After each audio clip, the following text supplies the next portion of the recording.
Here's Friday morning.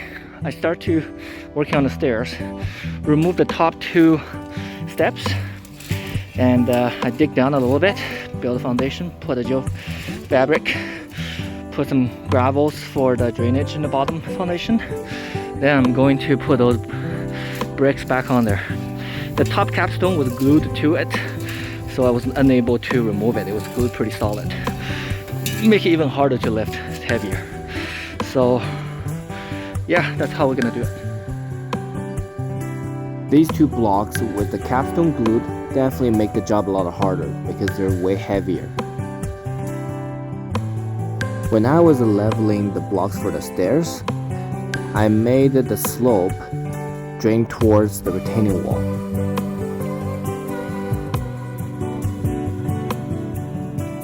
Alright, we're almost done with the stairs. So similar to the foundation wall, retaining wall, we have these are the filtered gravels.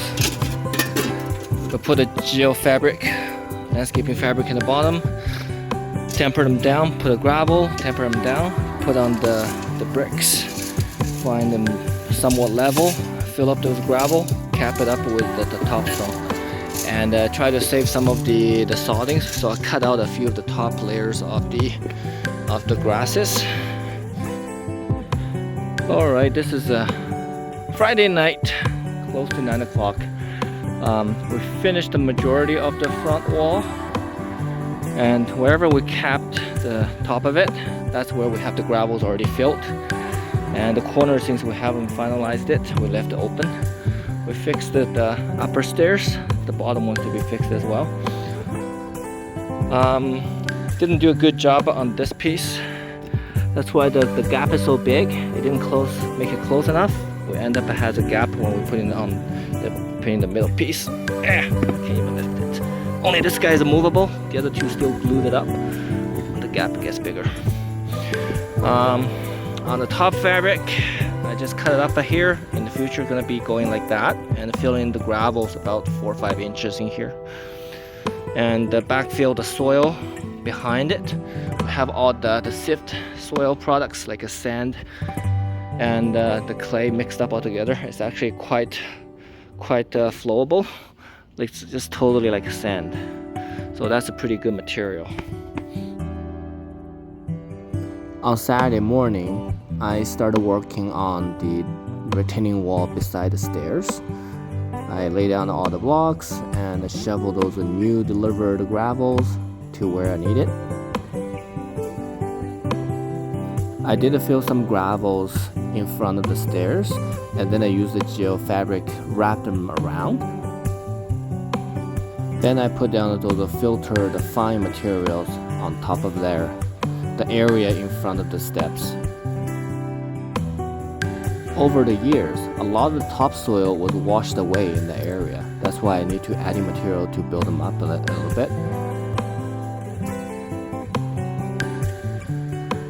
It produced a lot of the dust when I shoveling the gravels around, so I sprayed some water on top of it for dust control.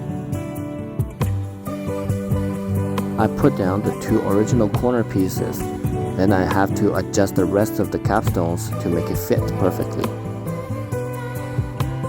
Just like the long side of the retaining wall, I want an edge of the wall, like the inner side of the wall, filled with gravels to improve drainage on the side. Look at here. After some hard work, I restored this whole thing, including the stairs. Well, this spot is still a little low, but I did dig out the surrounding area of the sideway of the retaining wall, this corner. I got a piece of fabric ready here again. I think the goal would be I put them on top of the layer, because they have a piece of fabric running this way and another one running horizontally. But this corner, it might have a lot of like a migration of the gravels going in. Oops, my mask just went away. Okay, so you can see there's a little hollow inside. Actually, oh, it's too heavy. Okay, one hand. Every single piece is heavy, including the capstone. So inside, if you can see it,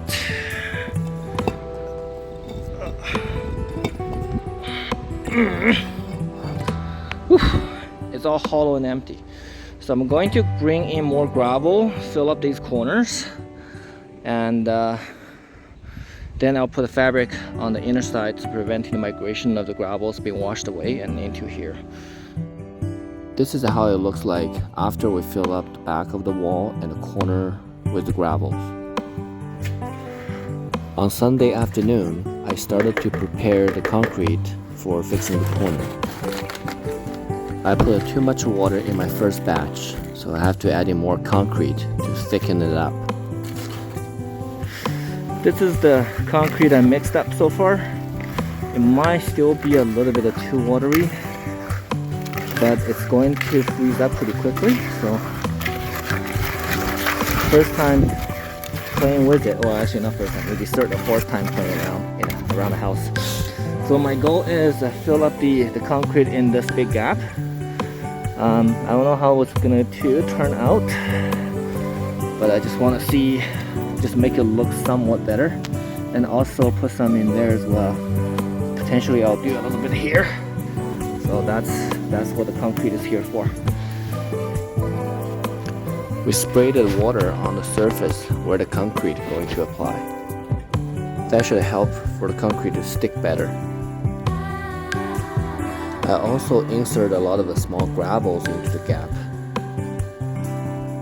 Because the concrete batch I made is too runny, so I added small gravels in the gap would actually help to keep the concrete in place.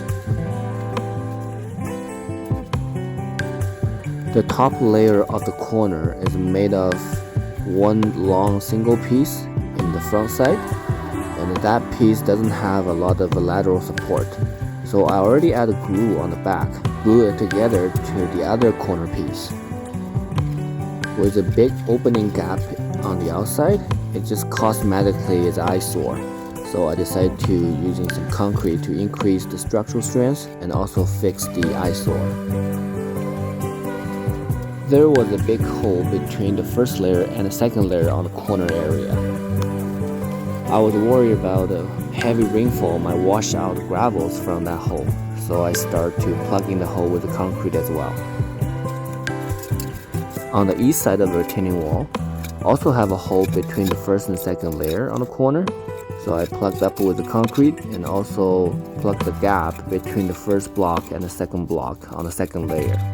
It was quite a long gap running vertically, and it could have letting a lot of the soil to be washed out from there. Well, I fixed this corner with the concrete now. If you remember, it used to be a gigantic, there's a big opening gap in here. Fill up this concrete, and also I fill up the concrete on this gap and this hole here. Once it dried up, it's ready to cover with the capstone, and this is all done. And in the meantime, we backfill the gravels for right in front of the retaining wall for the drainage, and then after that 4 or 5 inches of the gap, then we're gonna fill up the rest with just topsoil and the clays, whatever we digged out before, and the upper level is almost done. Today is Sunday. We are 3 weeks into the project, and it's pretty much all finished. So this is all completed. Afterwards, we could use a tiny bit more of a gravel in this corner, but we have rebuilt the stairs, rebuilt the entire retaining wall, and I add concrete on these corners. They're still a little bit wet, just because cosmetically the gap is way too big. So now it looks a lot better. In any case, we need to rebuild in another 10-20 years. Hopefully, we're gonna actually to knock up the concrete and we can reuse it.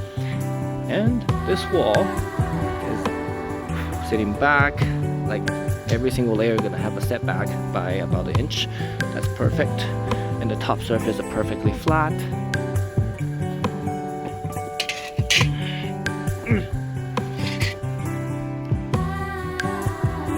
Sits perfectly in the middle, which is honestly not exactly what I expected. I was hoping to be tilting to the right. This one looks like it's a little higher on that side, because that's the design. wanted that side to be a little higher. And we finished this corner as well. Filled with concrete for that huge gaps, so the gravel won't just washed out by the rain or anything. This is we already built at the height, and on the inside of the retaining wall we have this much, like all the gravel, fresh gravel, all the way underneath behind the wall. So when the rainwater comes down, flows to this area, the water gonna drain directly down and get dissipated, or they get collected into the pipe underneath and get drained out from that outlet. So that's the design of it. And yeah, I'm pretty happy. So 21 days into the project, saved all the labor because we did everything ourselves. And the top layer we're probably going to spread the seeds, the grass seeds, like long seeds right away. And in the next week we might have 3-4 rainy days. Hopefully that's gonna help it out to actually get them also germinated and recover the grass on the top layer. Yeah, let me know what you think. Leave me a comment if you like it. Click on the thumb up button. Or if you have comments or something I didn't do right, leave me in the comments so I can learn better, and it'll save me the trouble when I do in the lower level of the retaining wall. Thanks for watching.